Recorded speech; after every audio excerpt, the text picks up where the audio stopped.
It's about time we actually rank these 4 characters. Now, out of all 4 of them, which one is the strongest special grade sorcerer?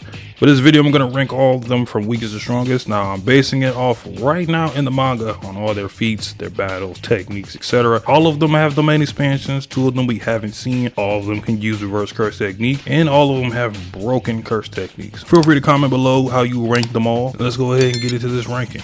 For the 4th spot, this is going to cause some controversy probably.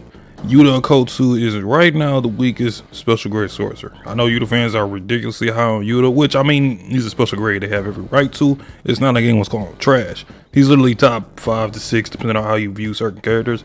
But as of right now, taking into all of Yuta's feats and battles and even his techniques, they just don't amount to either of the other 3 just yet.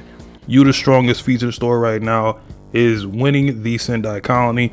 I mean, that colony alone gave Yuta some ridiculous feats, from holding back against a special grade curse, having enough curse energy left to still match Ryu's curse energy discharge, even at a fatigue state, taking off Drew off screen with no sweat, and then in volume 0 defeating Geto Suguru. Even though there are some blips in that fight, looking back at it, it's still a feat that he owns.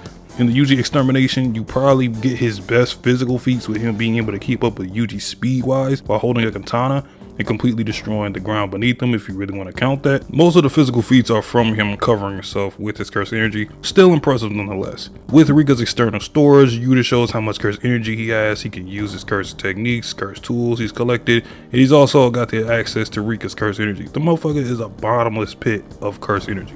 But this only lasts for 5 minutes, and I'm guessing he can only use this once, considering he was beginning to run low on curse energy after he tried his domain expansion. He's not like a card who can, get hit that mode multiple times in a fight.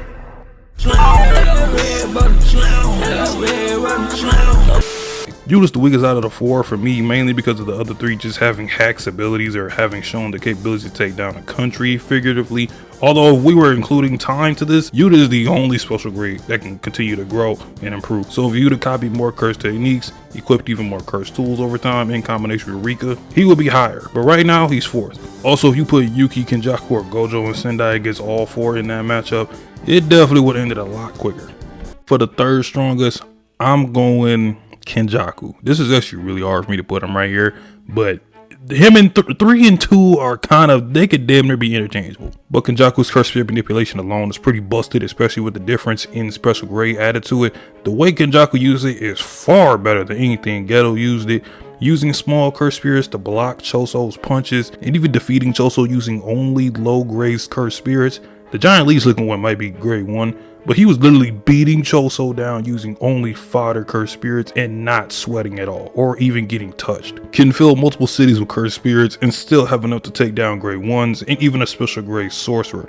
Although there are some asterisks on that battle, stated as the 2nd best bear user, but if you ask me, the way it's looking, Kenjaku really should be number 1. Has the highest IQ in the series, outsmarting characters like Tengen and Yuki, even being the only one who could trap Gojo in the prison realm and putting a stop to Gojo Satoru in the Jujutsu Kaisen verse. Has special grade curses such as Ganesha and Kurorushi and others we haven't seen yet, not to mention the extension of the curse spirit manipulation, being able to use the ability of the curse for one-time usage, which then exhausts the curse spirit as a whole. And what's to say there are some he has hidden? An anti-gravity system is like that backup plan type technique. It literally just adds to how OP he is, both the reversal and the regular version. A good defense mechanism, if anything, to the level to which he survived a black hole. And the freaking Uzumaki, both the maximum and the mini version. Maximum Uzumaki, we already know, is one of the strongest attacks in the series, and the biggest surprise of the Yuki vs Kenjaku fight was that he was able to make a mini version, a compact version of Uzumaki that impaled Yuki. Mini Uzumaki right now might be my favorite attack and feat from Kenjaku. I love Yuki, but that shit was raw. As for our battle feat, I think those 2 are his biggest feats by far. Number 2, 2nd strongest, Yuki Tsukumo. Now listen, I know some of you underestimate, disrespect Yuki at times because of how Yuki and Choso versus Kenjaku went down, but Yuki is literally the definition of a character who has no real weakness. High IQ, immeasurable power, dangerous in close quarters, can take out mobs of people if she wanted to, has a ranged attack option that is just as strong as her physical attack option, a simple domain, and unreal durability. With Star Rage or Bombardier, whichever name you prefer, is beyond broken because she literally uses virtual mass that has no limit. One punch from Yuki broke both of Kenjaku's arms, and he was blocking with his curse energy as well. Garuda is one of the strongest Shikigami / curse tools in the series, simply because she can use Star Rage on the damn thing. So when she kicked Garuda as if she's Ronaldo, straight through Ganesha as if it was fodder. And Ganesha, to me and a lot of people, came off as a special grade curse, which should have been like the biggest first hint that Yuki is a walking cheat code. And this is just a reminder for the people that forgot.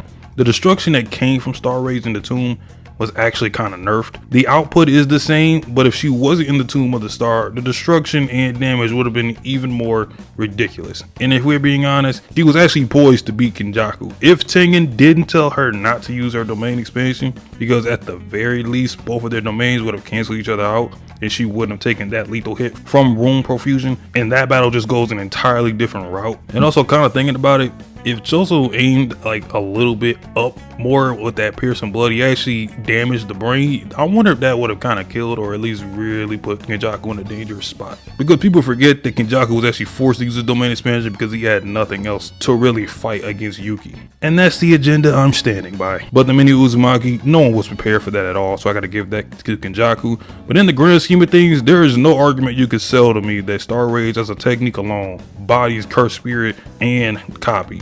I mean, the Black Hole just cemented the fact to me that she's top 5. She's just a bad bitch with a badass technique. Argue with the wall, I'm sorry. And the strongest special grade sorcerer. I mean, do I even need to explain why? Really? Gojo Satoru.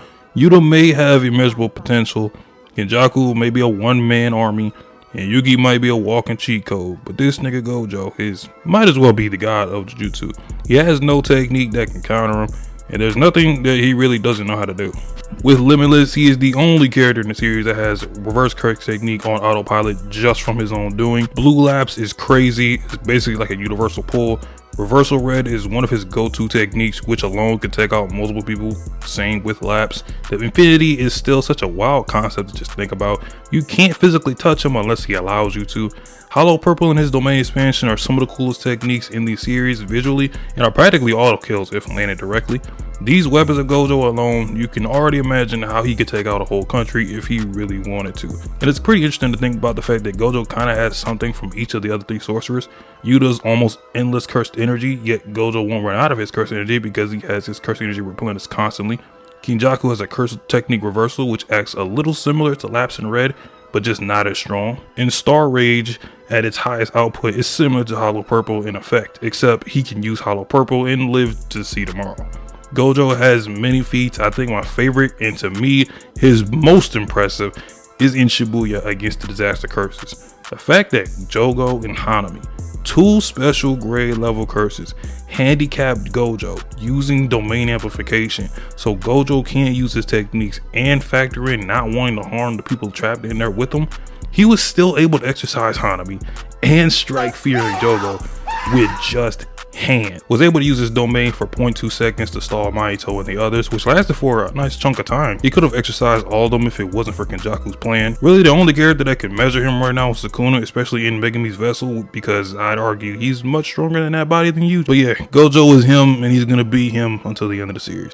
Obviously, I don't expect everyone to agree. I mean, there's no outright who's stronger ranking listed anywhere except the Yuta one. You can't argue with me about that, and I gave him an outing, so you better bring up the good stuff if you want to. Kenjaku and Yuki were the hardest to rank between the two because Yuki only has 1 fight and it's against Kenjaku, and they both counter each other technique wise, and both had some crazy feats in that fight. And Gojo is just inevitable. I mean, we all know he's #1 in the series when it comes to sorcerers. But hopefully you enjoyed the video. Comment down below your thoughts, leave a like, subscribe if you haven't already. Check out the second channel for other stuff on there as well. I'll let y'all in the next one. Peace.